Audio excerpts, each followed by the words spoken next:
drive for 10 minutes and you're in the bush with nothing around you and absolute silence.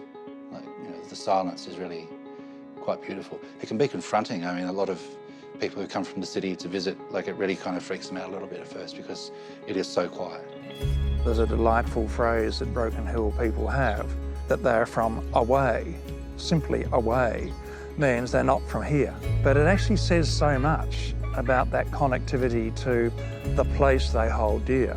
And in every way, they have a sense of ownership, a sense of identity with it. I like going bush and just sitting there, because when you go bush, mainly on the river somewhere, you see young animals like birds and that, they'll come along and they'll sing out and watch. I'll talk to them in Barkany language. They'll talk, but we can't understand. But I'll get a lot of work done from that bird singing out and mucking around. And sometimes the emus or the kangaroos will come along. And if I'm carbon and an emu come along, I won't kill it to eat it. You know, we eat emu. But if it come along and watch me carve, I'll talk to it but I won't get up and hunt it then. I'll go somewhere else and get another emu, because that emu that came along, that's a messenger telling me to hold people's spirit, keep carving. So I just don't kill it. I know it sounds silly, but that's the way I think. You know, when you can hear nothing else, all you're left with is yourself. And that, again, is probably one of the things that the environment has been doing to affect the people. We're an isolated place, and it's always evolved of itself. It's sort of like the Galapagos Islands. You know, this isolated group of people in the middle of nowhere have just evolved independent of anything else.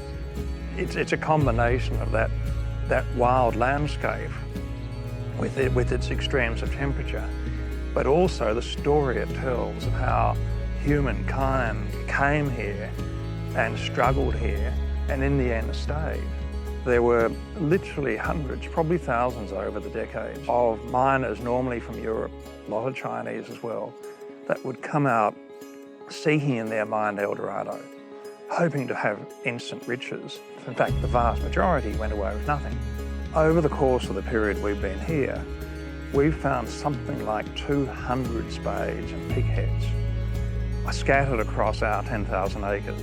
And there's no wood, there's no handle, because the white ant, which is endemic to this district, removes every piece of wood that remains anywhere. You will never find a handle to a tool that's been left.